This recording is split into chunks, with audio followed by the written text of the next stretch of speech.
Is it normally on a Thursday or a Friday? I don't know. I've never been on that before. Good afternoon. This is the time for the City Legal and Finance Committee meeting for September 13, 2023. And we'll begin with a roll call and determination of quorum. Here. Here. Here. So we have a quorum. Next item is adoption of agenda. Move to approve. Second? Move to approve by Evans, second by Sechrist. All in favor? Aye. Motion carries. Agenda is adopted. And now we'll go to general public comment, and I'll open general public comment. I have only one speaker request form, but that is for an item further down here. Which item is that? On the EPA issue? 10. So we'll wait until then to have comment on that particular item. So I'm going to, seeing no other general public comment, I'm going to close public comment and go to consent items 1 through 9 and open public comment. No speaker request forms on 1 through 9, so I'm going to close public comment and ask for approval of the minutes for August 30, 2023. Move to approve those. Second? Motion to approve by Evans, second by Sechrist. All in favor? Motion carries. Next, we'll go to the Finance Department for items 2 through 4. Mr. Ainsley, please. Thank you very much, Mr. Chair. For item number 2, it is simply acknowledging some volunteers that would be included under our workers' compensation coverage. That is going to be for our for our library program, not RSVP. I apologize about that. And there's no additional cost for the city. It's simply included then under our workers' comp coverage. The next item, I would like to acknowledge Tracy, who is our auditor from Cadle, who is here to provide an audit report to the city. And before she begins, though, I would like to acknowledge Dave, our deputy finance officer. He has done a tremendous amount of work this year, as well as for several years, on our audit, preparing our financial reports, and has done a tremendous job. So I just want to make sure that Dave is recognized for all of his hard work and efforts. And Tracy, please. Yes, good afternoon. I also want to thank Dave and the rest of the finance office for their assistance with the audit process. We appreciate all of the efforts that they make to provide us the information that we need to get through the audit process. The audit process ended with an unqualified opinion on the financial statements, which is what you want to receive as a result of an audit process. In the audit process, we also take a look at your internal controls. During that internal control review, we did identify situations in which we had to make some adjustments to some accounts. And so there is a finding related to the fact that we did post some adjustments during our audit process. In addition, we test a sample of transactions that includes revenue transactions. And in that testing, we did identify a situation in which airport parking rates were not the most current recently approved rates. And so we identified that and are reporting that. In that internal control review process, we also identified the process that the city has to identify federal programs in terms of making sure that the listing is complete and that any one federal grant being charged federal expenditure is only going to one program. We found some issues with that, so you'll see some findings related to how that is being handled. And then the final finding related to the fact that the city does have some negotiable CDs, and that technically those CDs are in violation of state law. The city plans and has, over the last several years, divested from those as it has made financial sense to the city to do so. So that's the overall results of the audit process. I will certainly take any questions that you may have. Thank you. Any questions from the committee? I have one. Can you run that by me again about the CDs? Sure. So the way that the state law is written, a negotiable CD, one that's basically traded in essence, is not in accordance with state law. So at one point in time, investment advisors saw it as a great opportunity for cities to earn some, what they felt like was low risk interest. When the state looked at what those CDs really were, they said, no, they don't. They're in violation of what the state law is. So the city has made efforts to basically divest from those as it makes sense. They haven't done it ahead of time because there would be an impact from a penalty loss perspective. So as time goes on, eventually those will all be gone and the finding will go away. Did you reference that in this 111? It's actually, if you wanted to know the page number that actual finding is on the bottom of page 101. So Okay. you have just a summary, but if you look at the full entire financial statements, it has the findings details in there, and so it's on the bottom of page 101. Okay. Thank you. Absolutely. Any other questions from the committee? Oh, we'll go to City Attorney Joel Landine. Thank you, Mr. Chair. If these are the CDs I'm thinking about, just to be clear, one, I would say we have a legal disagreement with the state's interpretation, but the second is what state law allows is for if they're secured or if they're protected by FDIC, and these were. So it's not like these funds weren't protected. So I think it was definitely, to the extent it isn't, it was a form over substance. It was an insured account, so the city money was never at risk. So, the interest was significantly higher, and so a decision, my recollection is we made a conscious decision at that time to invest in the CD because we did not agree with the state's interpretation, and because the money was insured and the amount of interest we would receive was higher than what we would have in a traditional savings account. Thank you, Joel. I'll go to the Finance Department. Mr. Ainsley.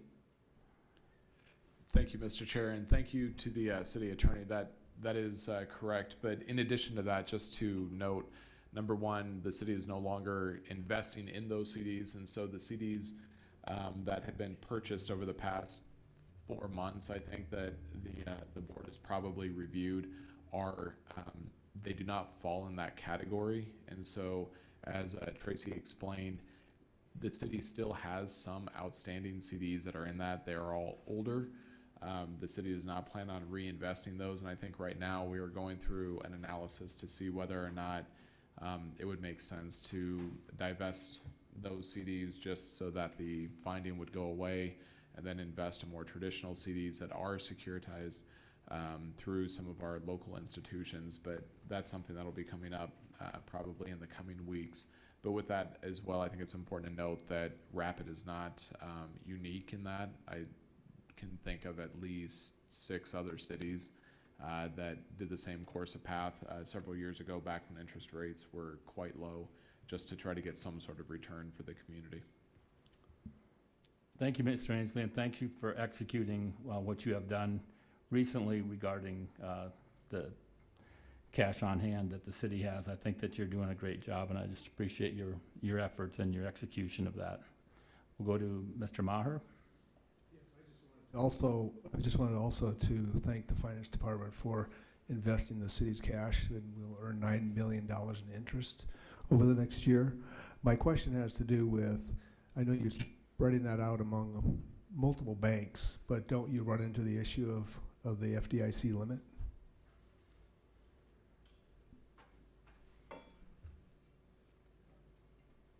Okay. Mr. Chair, thank you. Thank you for that question. Yes, you can. And so essentially what is occurring, we have to ensure that there's other security behind that. And so with each bank, we get letters of security that states that they do have additional assets that would be pledged against that principal amount. In addition to that, we are with 2 local institutions going through, it's essentially a cooperative amongst numerous regional banks where we provide the cash to the local institution, and then the local institution purchases numerous CDs through other institutions throughout the U.S. so that it is never over the FDIC insurance limit. So rather than us trying to purchase a $500,000 CD with a bank out of Ohio and another one out of somewhere else, you go through your one local institution that also then meets the state statute, and then that institution in turn invests it with, you know, a dozen other different banks. Thank you. Anything else? Thank you, Tracy. Thank you. Next item, Mr. Ainsley, is number 4. Thank you very much, Mr. Chair. For number 4, we were just asking for a special council meeting to be set immediately following Christmas. I know that's going to be everyone's least favorite council meeting of the year. But the reason we traditionally do that is so that we can close up our books as much as possible before the end of the year. There are still bills that are going to end up being paid in January and February next year that will be for goods and services that were provided during 2023. However, by being able to send as many of the checks as possible before the end of the year, it just makes our end of the year process as easy as possible. I promise that it's a very quick meeting. It's essentially just to get as many bills as possible to be paid and then checks to be cut that day. Thank you, Mr. Ainsley. We'll go to Bill Evans. Yeah, I know we've got to do this, but I don't know if Tuesday following Christmas is maybe the best day to do that, because some people may find travel problems the way things are going. And I'm wondering if setting it on a Wednesday or a Thursday, we're not for any reason mandated to have it on a Tuesday following that, are we? That's my question for whoever. Sure, Mr. Chair. Thank you for the question. We're not mandated to necessarily have it on Tuesday. However, that will allow the greatest amount of time possible for checks to be sent through the mail and hopefully be deposited so that we have as clean a books as possible. With that being said, it definitely could be on Wednesday or Thursday. It's just every day later, it reduces the likelihood that the check would clear before the end of the year. Plus, I believe that's immediately following a legal or maybe Public Works Committee or Legal and Finance. Yeah, that's prior. Yeah. And so that's one of the reasons too we chose that, is that hopefully there's already close to a majority of the council here for that meeting. Make sure we can phone it in that case, because I can just see travel problems showing up. Okay. That concludes items from the Finance Department. We'll go to Community Development, Director Fisher. You have one item. Thank you, Mr. Chair. The item on the agenda today is an RFP for a parking study. Our last study was done in 2017, and as you are probably all aware, as a result of that study, we really did flip how we managed parking in the downtown area. The institute that we hired at that time looked at planning practices across the nation and brought to Rapid City some parking methods that had not been well received by our community. It has been a huge success. And with our IPS electronic meters as well, and the ability to read license plate numbers and administer citations electronically, our revenue in parking enforcement has greatly increased as well. And as you're aware, that is an enterprise fund. In 2022, the City Council approved our budget and allocated $100,000 for this study. So the money has already been approved. The proposal before you today is an RFP that includes an area for study that would be just north of the Monument Central, which is North Street, down to Columbus, and then bordered by East Boulevard and West Boulevard. We reached out to stakeholders from School of Mines, YMCA, the Monument, Central High School, many individuals that own businesses and rental units within that boundary, as well as Elevate, Visit Rapid City, and the Rapid City Downtown Board. And noting that as stakeholders, we wanted to ensure that any issues that they identified were going to be included in this study. So Anna Gilligan, who's in the office, in the audience today, is our parking operations manager, and she's given you kind of a short list. In the RFP, it goes into far more detail as to the scope of what we would want whomever we would choose to look at parking trends, anticipate growth, look at parking fees, see what other communities are doing as far as management of parking, try to bring some of that new ideas to Rapid City. It's been highly successful in the past. We're looking forward to this. As many of you know, Stock Growers Lot was discussed for sale before the parking study. That will be incorporated into this review as well. And we are asking for your support today in order to bring this forward to full council and get the RFP issued.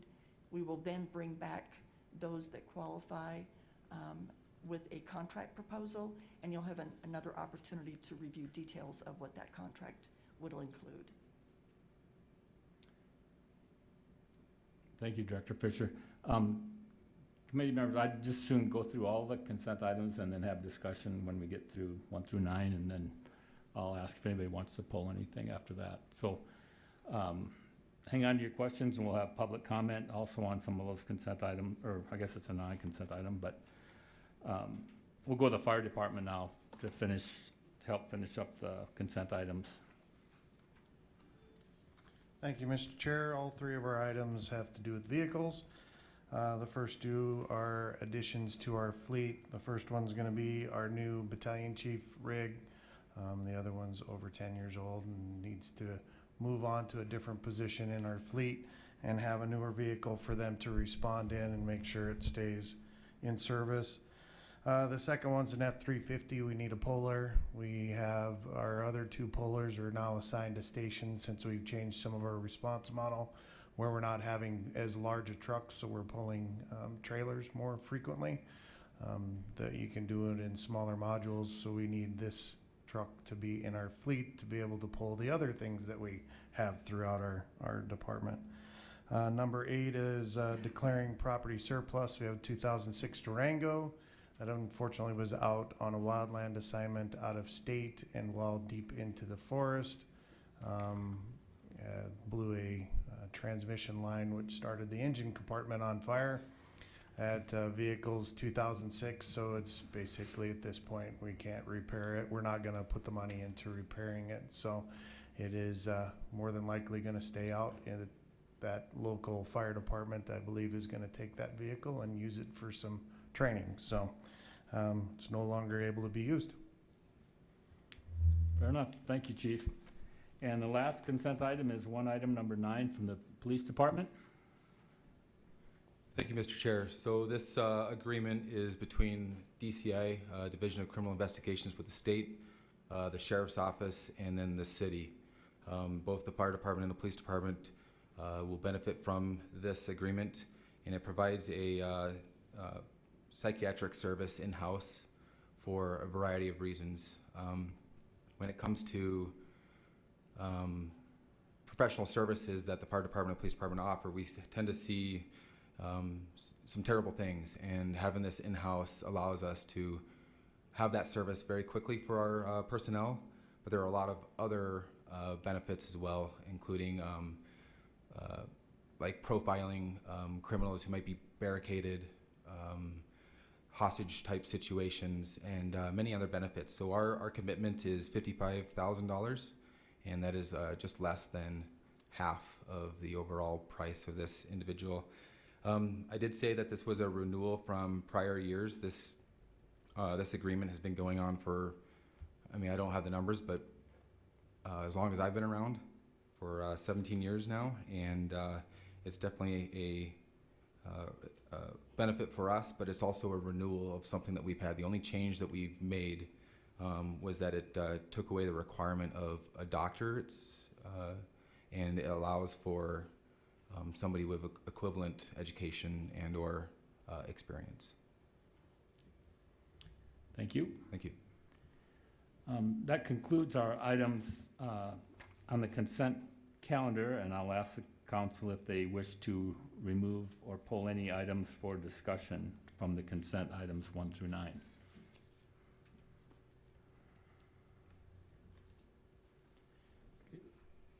Mr. Evans? I think we'd better pull number 5. Okay, number 5.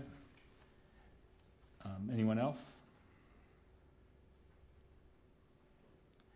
Does anyone make a motion on consent items 2 through 9 except for number 5? I will make that motion also.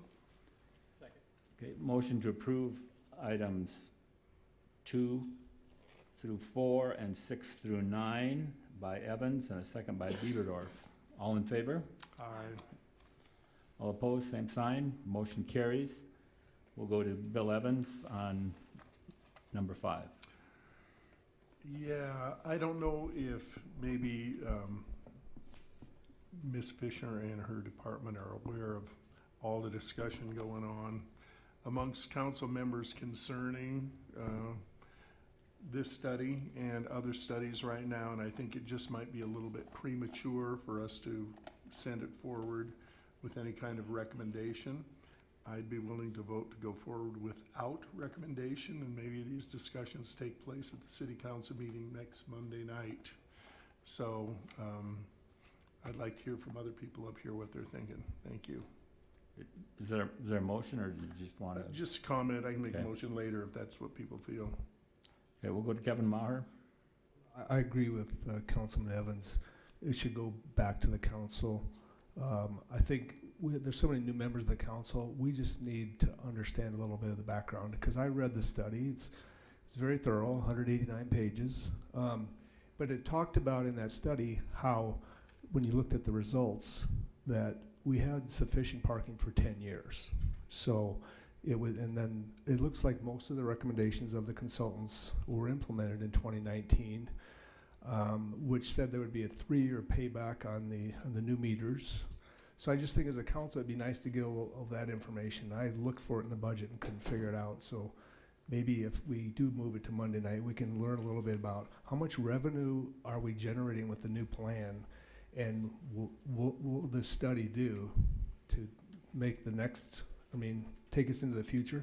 I know they were very careful to point out that they did not include the Lloyd project in the study. So we have lost a lot of parking there because of that, and they didn't take that into account. So thank you. Okay, we'll go to community development. Ms. Fisher? Thank you, Mr. Chair. Absolutely, we welcome the discussion. I think that the study did set forward goals, and it's been great to see that we've met those goals. Part of the new study would be looking at other revenue generators.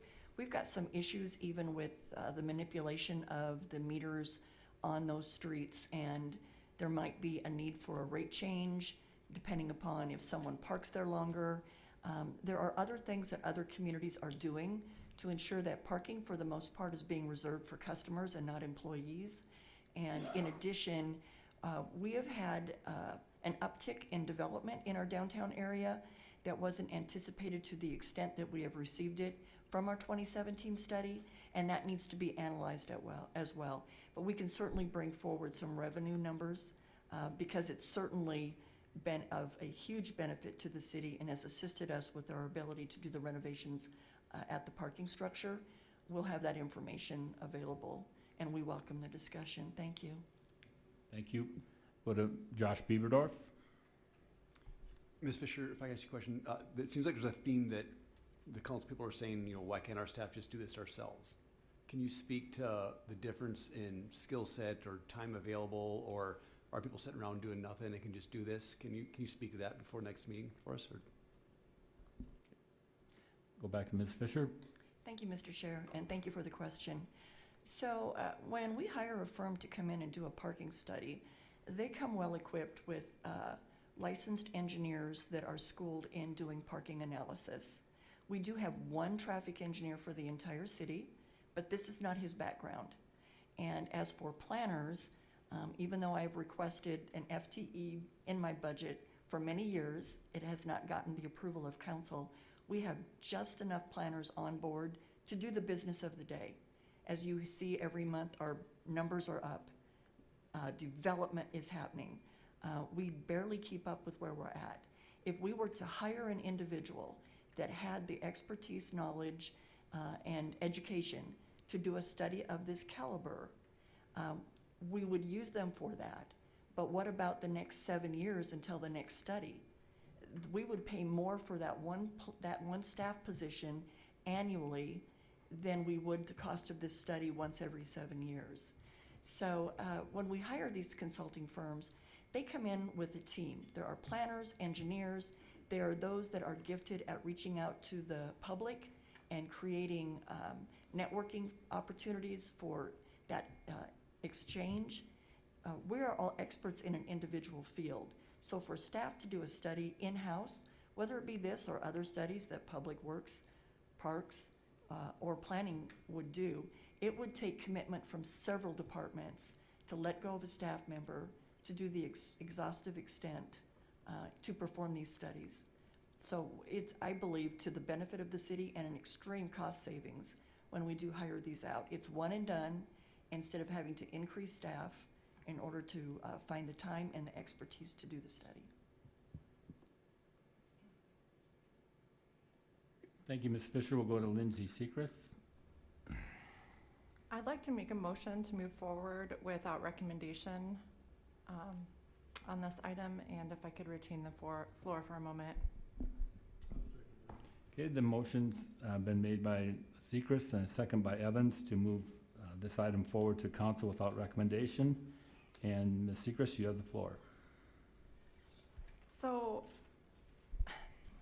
I guess I just want to fill in. I feel like we had a really great explanation from Director Fisher, and thank you for that, on the engineering and the planner side of this. So I feel like maybe we need a little bit more information on what the role of our parking manager is, and why we can't, as a community, identify our unique problems and our traffic patterns and take into consideration some of the changes that have happened while utilizing the existing plan, which, as Alderman Maher mentioned, has a 10-year future goal identified. From my understanding, that was the input of council, was wondering, I guess we trust that we hire our city staff and want to allow you to do your job and support you in that. And so maybe just some clarification to that point might be helpful. Thank you.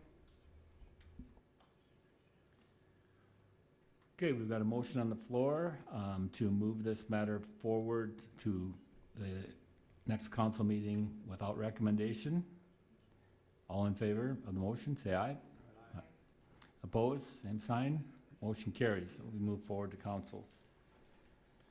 Next on the agenda, we will go to non-consent items and open public comment on items 10 through 13. And I have one speaker request form from Heidi Sieverding. Would you feel free to, normally we go with 3 minutes and we have a little stoplight system here, but the floor is yours. Well, thank you for taking the time to listen to me today. My name is Heidi Sieverding, and I work at South Dakota School of Mines and Technology in the Civil and Environmental Department. And my area of research and focus is life cycle analysis and systems analysis. So I look at different systems and how to make them better. Most of our research has been funded by South Dakota Corn Growers Association, Soybean Growers Association, and Oilseed Council. So I'm here to voice my support for the EPA pollution reduction planning grant and moving forward with that effort. South Dakota School of Mines is one of many partners on that particular grant. And if the grant moves forward, I would likely be helping and providing my expertise to implementing this grant. So I think there's been some questions and concerns that there's going to be strings attached with this particular grant. And really, this grant is a build your own adventure. So it provides the city and the partners the opportunity to really identify areas where they could reduce pollution, improve efficiency, and really improve self-sufficiency of our community. So I guess it's really a little bit worrisome that we're saying no to, or we're considering saying no to this opportunity, because it really is an opportunity. This is just a planning grant. The EPA is not going to force us to do anything. This is them giving us money to look at what our options are. And given the tourism importance within South Dakota, and particularly in western South Dakota, and the growth of ecotourism, really addressing what can help us improve those sustainability metrics is, I think, to our long-term benefit. So with that, if you have questions for me, I'd be happy to answer them.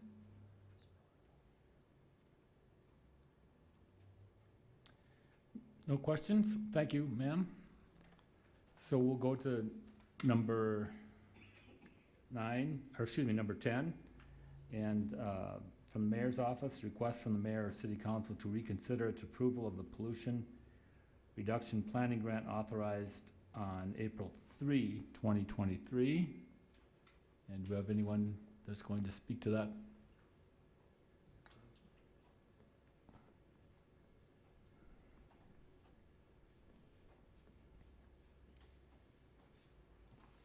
Hello, thank you. Jamie Tennis within the Grants Division here at the city.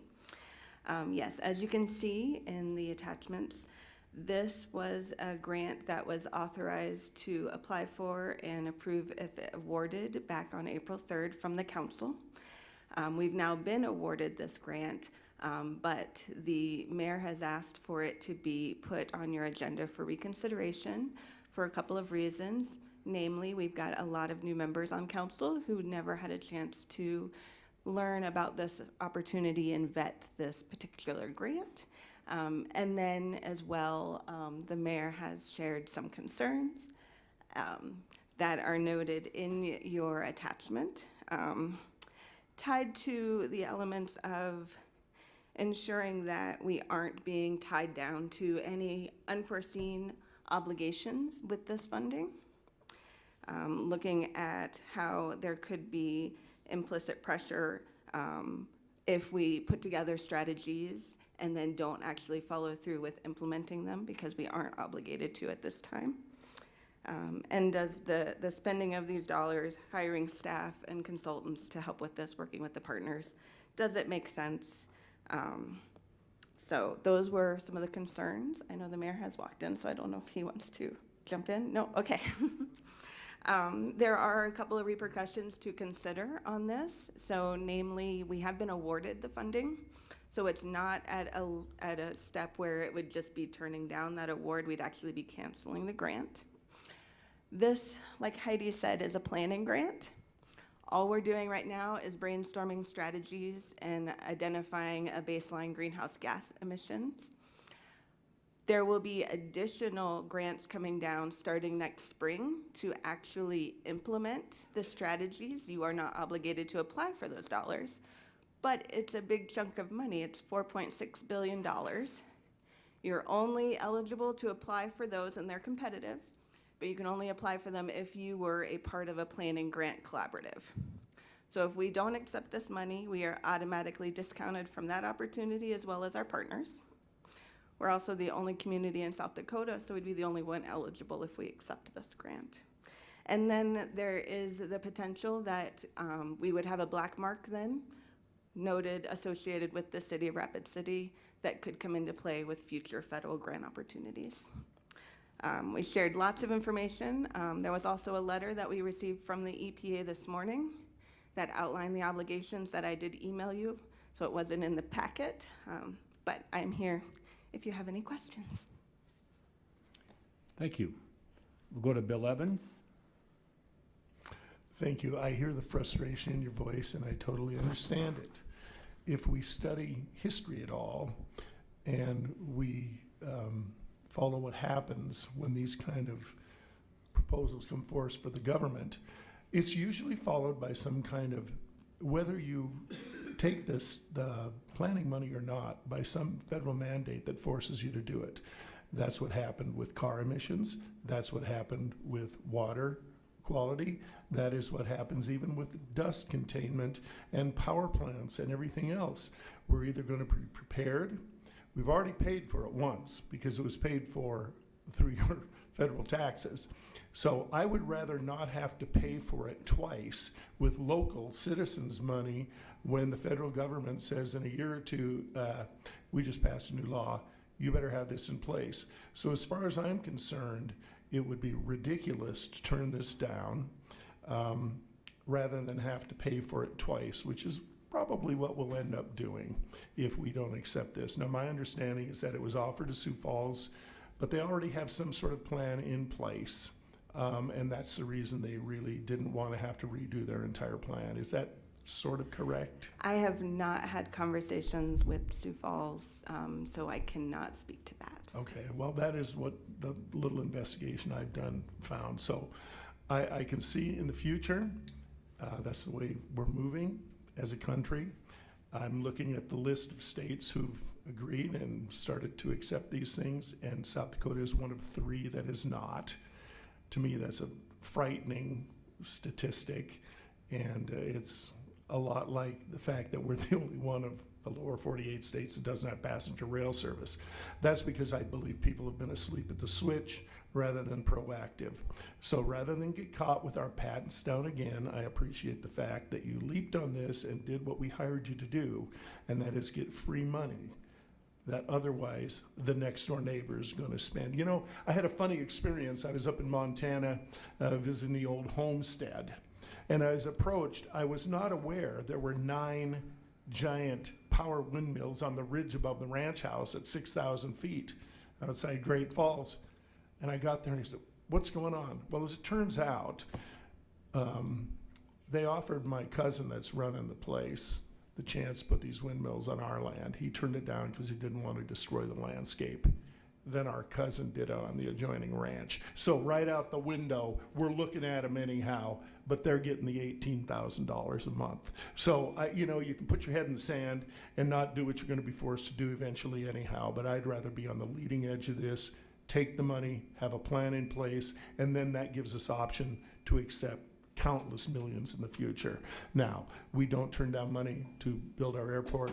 We don't turn down money to build our roads. We don't turn money to help the fire and police departments. And I don't think we should be turning down money just because it has some sort of political connotation. I think it's ridiculous, and it's very short-sighted on the community leaders to be doing so.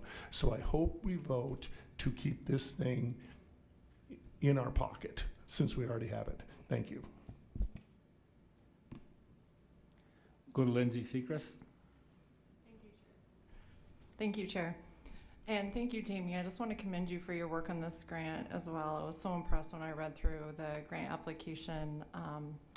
Can certainly see the value add that you bring to the city, and wanted to recognize you for that. So, and I want to just focus in a little from what I've heard from constituents. I've had more contacts on this item than any other item since I've been sworn in, which I just find, and in support of this effort. I do want to just state that. So I do believe there's a strong support for this effort in the community, and like we've heard, this is a planning grant. So anyway, with that background, I believe the repercussions for returning this award are worse than any unintended consequences that may occur from accepting it. It allows us as a region to identify our areas of focus, achieve baseline data, and establish regional goals, which we don't currently have. Any plans developed as a result of this award are non-binding and do not require further action from our community to, if we so choose, that maybe they aren't directives that we feel strongly about at the conclusion of this plan. So this grant would provide us the ability to apply for implementation funding, as Jamie shared, $4.6 billion. That will be implemented from the federal government. It is a competitive process and would only be applicable to us as a community if we complete this planning grant. So I had a lot of questions, so I contacted many people just to find more information out, and was curious, what would these implementation grant, is this something that would benefit our community? And so my understanding is, so just for an example of a potential implementation project, what this grant could bring to the table is, an example is a block grant to support fixed income homeowners, specifically our senior and disabled populations in specific low-income parts of Rapid City. We could use this money to better insulate and waterproof homes, switch to geothermal heat pumps, replace windows, add solar panels, and plant gardens. Just a few examples of what we could use these funds for. This type of investment can build multi-generational wealth and support healthy communities. There's no disputing that two people can look at the same report and come up with two very different conclusions as to what the data says. And in my opinion, this is not a topic that should be politicized, and we need to consider accepting this. So I also feel if we don't take it, someone else will. And I'm here to represent the best interests of my constituents, and in my opinion, it's supporting this grant does just that. And so I ask my fellow council members to consider doing the same, and I motion to move forward with approval of this grant. Go to Kevin Maher. Jamie, I have a couple questions. I've read, it was very thoroughly written. There is and that's why I'm going to recommend that we push this to the council on Monday night for reconsideration. There's 2 pages of the EPA grant discussion, and there's some questions about this grant. I don't know where that discussion took place or who was involved. It was toward the end of the item. And then in the grant application itself, I was surprised, that we should know this, but our MSA is huge, which you point out. It goes all the way east of Wall, goes all the way up and includes Faith, doesn't include Spearfish or Leave Deadwood, doesn't include Custer or Hot Springs. So it's kind of weird the way that MSA has been drawn. But you mentioned that, we've had severe impact from wildfires in other states in Canada. That kind of ruined our summer, many days this summer, but that has nothing to do with the people of Rapid City, other than the fact that we could be facing that same wildfire someday because now we stop timber sales in national forest. Okay, so we're not managing our forest. You also mentioned that Rapid City should take the lead on this because we're the biggest producers of greenhouse gases in this MSA. And I'm not a scientist, but I have a feeling that cattle outnumber people in our MSA on all these ranches, and cattle are probably producing more greenhouse gases than me driving my little car. So I really think this should go back to the full council. And it was mentioned that if we don't take it, we lose it, that it's paid for, it's free money. It's not free money. This is money coming from the Green New Deal, which is all borrowed. It's all borrowed, you know, it creates the federal deficit. And I just think the whole council should understand this, and we should vote on it, because like it's been said on that last issue, 40% of the council is new, and we're gonna have to live with this. And I just think we should take it to the full council now that it's so new. And again, I didn't have a chance to read that. I received your letter from the EPA this morning, and I will read that. And again, I'd like to know what it's mentioned in here, that there could be strings attached, and I just don't know what those are. Thank you. Go to Lindsay Sechrist. May I ask a question of Jamie? Certainly. Jamie, could you clarify, is this a Green New Deal fund? No, it is part of the, let's see, I want to make sure I say it correctly, the infrastructure. My understanding is it's part The of the Inflation Reduction Act. Reduction Yes, Act. it is that. Mhm. Yes. So I just wanted to make note of that there is, I believe there's this idea that it's tied to more controversial items and maybe things that don't make sense for us. And this does not obligate us to do anything. I also wanted to, I know we didn't speak to the workforce concerns. I had heard some input from that, and I wondered if you could speak to that point on, do you feel like this grant is somehow more difficult or more effort to comply with the grant reporting process in comparison to other awards? And then do we have the staffing or competence for staffing in place that we could handle the efforts of reporting for this? Yeah, good question. So as you pointed out, it is a regional opportunity, and so we've written it that the City of Rapid City would of course be a partner, and we've secured partnerships with several of our local and regional businesses and partners like the School of Mines and others. It's also written that we will spend the time and effort to talk to the other municipalities in our MSA and gain if they're interested and they are invited to participate or not. It's up to them. Spearfish has already expressed an interest, and so even though it's not in our MSA, we've written it to where they can be a part of this as well.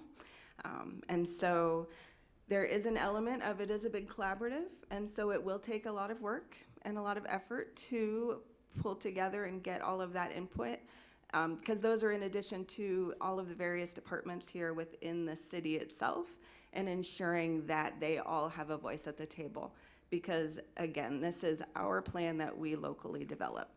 So it is written that we have one full-time program lead who would lead this effort, who would be a city staff employee.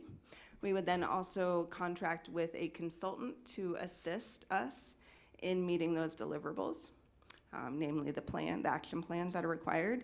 And then there's an element of subawards that we are able to use to partner with some of our natural partners who might be able to bring an element to the deliverables that we may not be able to do. So we can utilize that as well. And then, speaking of the workforce, an element of this is once you develop the strategies, one of the neat things is that then you do a cost and benefit analysis so for each strategy, identifying what is the cost gonna be, what's the benefit gonna be, and various benefits. And then we analyze what is the workforce needed to implement those. And so that will also take a look at, not for the planning purposes, but the actual, if we get to where us or any of our partners wanted to implement, we would know what the workforce demands would be and could put in place, somebody could put in place whatever was needed to make those happen. That also allows you, as city council members, to make data-driven decisions down the road when we decide, do we want to try to implement any of these? You'll be able to point to, you know what? We do want to do this one because it's going to save our taxpayers X amount of dollars, or it's going to bring in other industry, or whatever the reasons are. Thank you. Appreciate that.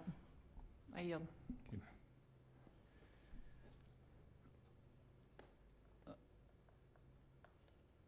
So no more discussion on this. I'm going to ask the city attorney. So Joel, we've had discussion from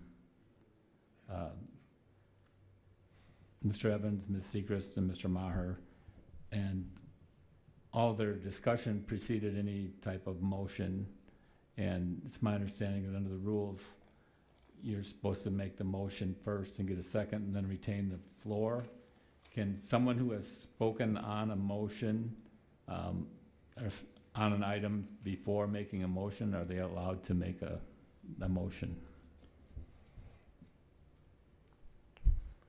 Well, I'm trying to remember. I guess this is the first time I've ever been asked that question, but I'm pretty sure people have spoken on items before and then subsequently made a motion. That's something I would have to look at, but since nobody made a motion today, I guess even if that is a rule, how strictly do you want to follow it? And if it puts us in a position where the item is just sitting there then and can't be moved forward. So if I were the chair, I would probably allow anybody to make a motion. Okay. Okay. We have a motion by Bieberdorf and a second by Evans to table number 10, and I do know that there's no discussion on a tabling motion. So I guess we'll take a motion, or take a vote on the motion to table. All in favor of the motion, say aye. Opposed? No. I think the motion to table passes 3-1 with Mr. Maher voting no. And so we'll move on to the next item. Number 11 is Community Development, second reading and recommendation of ordinance number 6586, an ordinance to amend to create regulations for indoor shooting ranges by amending Chapter 17 of Rapid City Municipal Code.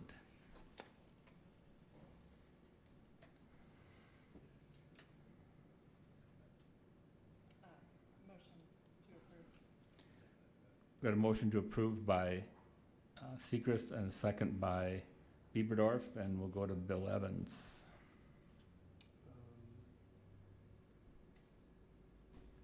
Thank you. I got a call from Councilman this morning concerning a police call he had to make because somebody was going down his street shooting off a firearm.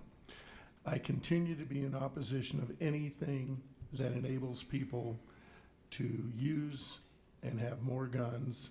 And as I've explained to some other people, I had a murder in our family where my uncle's head was literally blown off his body. And so I'm going to be in opposition to anything that expands the use of firearms. So I'm going to continue to vote against this, and I will never change my mind on it. So if I'm irrational and emotive, tough. That's the way it's going to be. Thank you. Okay, we have a motion on the floor to approve the second reading and recommendation of ordinance number 6586. All in favor of the motion to approve, say aye. Aye. Opposed? Aye. Motion carries with Mr. Evans voting no. Now we'll go to item number 12, which is second reading and recommendation of ordinance number 6589, an ordinance to amend section 9.28.050 of the Rapid City Municipal Code relating to discharging firearms. Motion to approve by Bieberdorf, second by Sechrist. All in favor? Opposed? Motion carries with Mr. Evans voting no. Item number 13, second reading and recommendation of ordinance number 6588, an ordinance to repeal Rapid City Municipal Code Section 9.12.120, School Grounds Prohibited Acts. Motion to approve by Bieberdorf, second by Sechrist. All in favor? Motion carries. And that includes, with Evans voting no.